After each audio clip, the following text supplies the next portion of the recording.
बिहार झारखंड की बात में रुख करेंगे खबरों की ओर। यूक्रेन में मेडिकल की शिक्षा ग्रहण करने के लिए गए झारखंड के खूंटी और सरायकेला खरसावां के छात्र आशुतोष बेरा और अक्षय हस्सा के माता पिता से केंद्र मंत्री अर्जुन मुंडा ने बात की है और उन्होंने भरोसा दिलाया है कि उनके बच्चे जल्द ही सकुशल भारत वापस आ जाएंगे।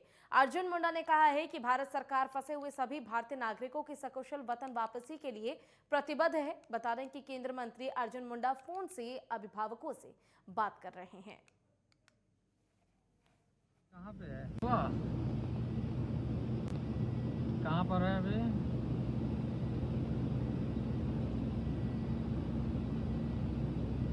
हाँ तो तब ठीक है, वहाँ से सब लाइन अप हो रहा है, कोई दिक्कत नहीं। हाँ हाँ हाँ हाँ, वो है, कोई चिंता की बात नहीं है। तो सब लगे हुए हैं। कल वाली फ्लाइट थोड़ी लेट आई, आज आ जाएगी। तो लगातार लगे हुए हैं सब, है ना? हाँ हाँ हाँ, ठीक है ना? ठीक ठीक ठीक, ओके, हाँ नमस्कार। तो वहीं भारत के स्टील उद्योग के जनक जमशेद जी नुशेरवान जी टाटा की आज जयंती है। टाटा समूह अपने संस्थापक की जयंती को खास अंदाज में मनाती है। टाटा समूह के चेयरमैन संस्थापक दिवस के मौके पर मुख्य अतिथि के रूप में शहर पहुंच गए हैं। इस दौरान कंपनी परिसर में मुख्य समारोह आयोजित किया गया। इधर शहरवासियों के लिए बिष्टुपुर पोस्टल पार्क में मौजूदा टाटा साहब की प्रतिमा पर श्रद्धांजलि देने की व्यवस्था की गई है, जहां आम और खास सभी लोग सुबह से पहुंच रहे हैं और उन्हें श्रद्धांजलि दे रहे हैं। इसी कड़ी में राज्य के स्वास्थ्य मंत्री सह जमशेदपुर पश्चिम के विधायक बन्ना गुप्ता ने भी टाटा साहब को श्रद्धांजलि अर्पित की है। मंत्री बन्ना गुप्ता ने टाटा साहब को जीवंत देवता बताया और भारतीय उद्योग का जनक बताते हुए उनकी दूरदर्शिता को नमन किया है।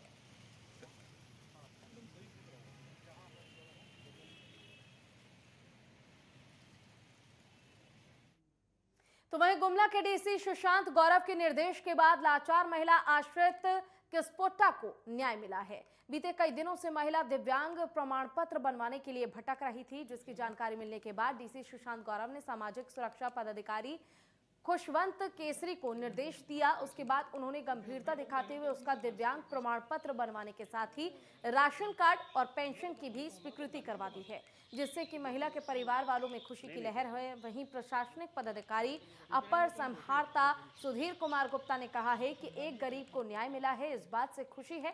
साथ ही उन्होंने सीओ और बीडीओ को निर्देश दिया है कि इस तरह के जरूरतमंदों को ज्यादा परेशान ना होना पड़े, इस दिशा में काम करना चाहिए।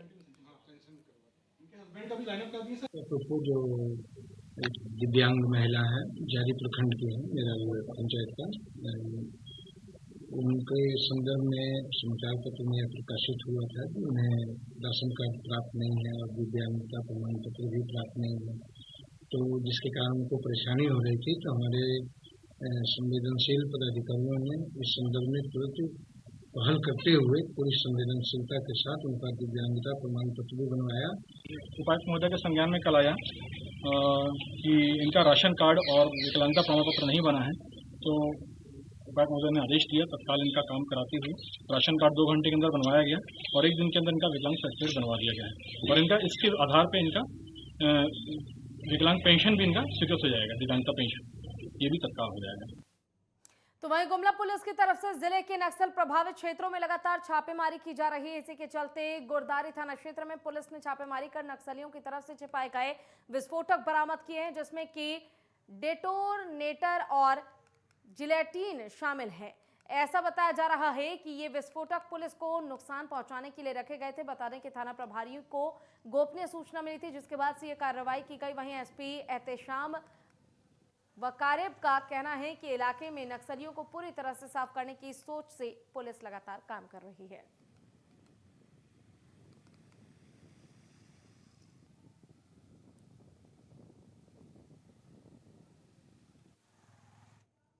वहीं चतरा, हजारीबाग, लातेहार और पलामू समेत झारखंड, बिहार के अलग अलग जिलों में आतंक का पर्याय बन चुके 2 गुर्दात नक्सलियों को आत्मसमर्पण के बाद पुलिस ने दिशा का सहारा दे दिया है। समाहरणालय स्थित कार्यालय में एसपी राकेश रंजन और सीआरपीएफ 190 बटालियन के कमांडेंट ने कमांडर मुकेश गंजू और एरिया कमांडर नागेश्वर गंजू की पत्नी को सरकार द्वारा घोषित इनाम राशि का चेक सौंपा है। पुलिस की आत्मसमर्पण नीति दिशा के तहत हथियार डालने वाले नक्सली जोनल कमांडर मुकेश गंजू की पत्नी को 15 लाख और एरिया कमांडर नागेश्वर गंजू की पत्नी को एसपी और कमांडेंट ने 5 लाख रुपए का चेक सौंपा है। इसके अलावा सरकार की दिशा नीति के तहत शहर में जमीन और आत्मसमर्पण करने वाले नक्सलियों के बच्चों को मुफ्त शिक्षा योजना का लाभ देने के लिए भी बात कही गई है। मौके पर एसपी और कमांडेंट ने हथियार उठाने वाले समाज के दुश्मन बन बैठे अन्य नक्सलियों से भी सरकार की आत्मसमर्पण नीति का लाभ उठाकर हथियार डालते हुए मुख्य धारा में शामिल होने की अपील की है।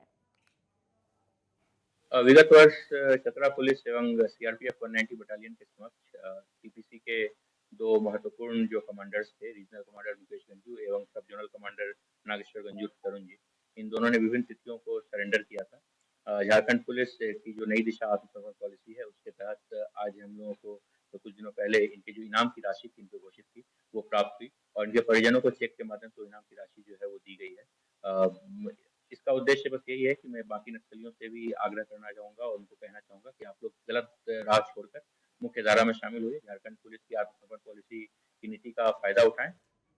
तो वहीं गुमला जिले के घाघरा के अलग अलग इलाकों में पुलिस की ओर से अपराध नियंत्रण को लेकर गहनता से गाड़ियों की चेकिंग की जा रही है। इस दौरान प्रोबेशनर डीएसपी प्रदीप कुमार खुद वाहनों की जांच करते हुए नजर आए। उन्होंने कहा कि पुलिस द्वारा अपराधी और नक्सलियों की गतिविधियों पर नियंत्रण करने के मकसद से इस तरह की कार्रवाई को अंजाम दिया जा रहा है।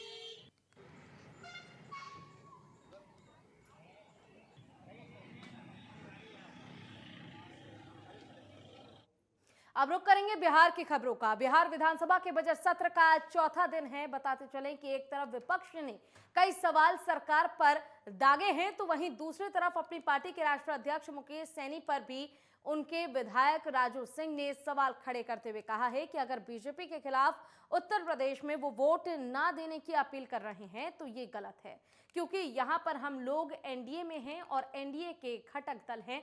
वहीं दूसरी तरफ जब उनसे पूछा गया कि मंत्री मुकेश सहनी ने कहा है कि वो इस्तीफा भी देंगे तो उस पर भी उन्होंने कहा कि इस पर राष्ट्रीय अध्यक्ष ही ज्यादा जानकारी दे पाएंगे। विधायकों को हमारे नेता हैं वो किस बात को लेकर के इस तरह की बात की है, लेकिन जहाँ तक हम लोग का सवाल है, जो हम विधायक अभी 3 विधायक अपने दल के बचे हुए हैं, तीनों विधायक का जो पृष्ठभूमि है वो तो एनडीए भारतीय जनता पार्टी की पृष्ठभूमि रही है, इसलिए उनके आने के बाद हम लोग बात करेंगे और इस तरह की बातें अगर हुई है तो क्यों हुई है बात। देखिए, पार्टी बने हुए मात्र 2-3 साल हो गए हैं और इस पार्टी में हम लोग भी जिस समय चुनाव हुआ उस समय आए हैं, इसलिए विशेष रूप से उनके बारे में बता नहीं पाऊंगा। मैं इतना ही कह पाऊंगा वो हमारे राष्ट्रीय अध्यक्ष हैं, हम लोग इस पार्टी में अभी तक बने हुए हैं, इसलिए राष्ट्रीय अध्यक्ष से बात करने के बाद ही कुछ स्पष्ट। तो वहीं बिहार विधान परिषद के स्थानीय निकाय कोटे की रिक्त औरंगाबाद समेत 24 सीटों के चुनाव के लिए निर्वाचन प्रक्रिया शुरू हो गई है। औरंगाबाद के प्रभारी जिलाधिकारी सह जिला निर्वाचन पदाधिकारी ने प्रेस कॉन्फ्रेंस में बताया है कि स्थानीय निकाय कोटे के बिहार विधान परिषद की रिक्त सीटों के चुनाव के लिए भारत निर्वाचन आयोग ने प्रेस नोट जारी कर दिया है। इसके साथ ही चुनावी प्रक्रिया शुरू हो गई है और आदर्श आचार संहिता लागू हो गई है। राज्य निर्वाचन आयोग द्वारा 9 मार्च को चुनाव की अधिसूचना जारी की जाएगी। इसी दिन से नामांकन शुरू हो जाएगा और 16 मार्च तक नामांकन किए जाएंगे। 17 मार्च को नामांकन पत्रों की समीक्षा होगी और उम्मीदवार 21 मार्च तक नामांकन वापस ले सकेगा। 4 अप्रैल को मतदान होगा और मतगणना 7 अप्रैल को होगी। पूरी चुनावी प्रक्रिया 11 अप्रैल को खत्म हो जाएगी। उन्होंने बताया कि पूरी चुनावी प्रक्रिया को कोविड प्रोटोकॉल के तहत करवाया जाएगा। एलसी चुनाव में रिकॉग्नाइज्ड हमारे नेशनल स्टेट पार्टी वगैरह जो हैं उनके लिए प्रस्तावक 1 रहेंगे और इंडिपेंडेंट कैंडिडेट के लिए प्रस्तावक 10 होते हैं, 10 प्रस्तावक होते हैं। प्रस्तावक हमारा संबंधित जिले का ही होना चाहिए, दूसरे जिले का नहीं होना चाहिए। और अब बात बिहार के मधुबनी जिले की, जहां पर एमएलसी चुनाव के लिए मधुबनी में प्रक्रिया शुरू हो गई है। इसकी जानकारी जिला निर्वाचन पदाधिकारी सह डीएम अमित कुमार ने दी है। उन्होंने बताया कि 16 मार्च को नामांकन की अंतिम तिथि होगी और नोटिफिकेशन के साथ ही 9 मार्च से जिले में आचार संहिता लागू हो जाएगी। प्रेस नोट के द्वारा कल जो जानकारी प्राप्त हुई है, एमएलसी चुनाव के लिए 22 मधुबनी स्थानीय पदाधिकारी निर्वाचन 2022 के लिए नोटिफिकेशन की डेट 9 तारीख रहेगी, आने वाली 9 तारीख। इस डेट से हम लोग नॉमिनेशन लेना प्रारंभ करें, जो कि 16 तारीख तक लगातार चले, 9 तारीख से लेकर 16 तारीख तक। स्क्रूटनी के लिए 17 तारीख का दिन निर्धारित किया गया है। कैंडिडेचर को यदि कोई वापस लेना चाहे, नाम वापसी की तिथि 21 तारीख रहेगी, जो कि सोमवार पड़ रहा है। तो वहीं कटिहार जिले के 4 छात्र और छात्राएं यूक्रेन से वापस लौट आए हैं। यूक्रेन से लौटे छात्र विशाल ने कहा कि वो -डिग्री के तापमान पर पैदल चलकर पोलैंड की सीमा पर पहुंचे थे और इस दौरान उनसे साथ जो भी हुआ उसे वो भूल नहीं पाएंगे। साथ ही उन्होंने पीएम मोदी को धन्यवाद भी कहा। इसके अलावा जिले के डीएम ने कहा कि प्रशासन ने 19 छात्रों के परिजनों को यूक्रेन से उनके बच्चों को सकुशल वापस लाने का भरोसा दिया है।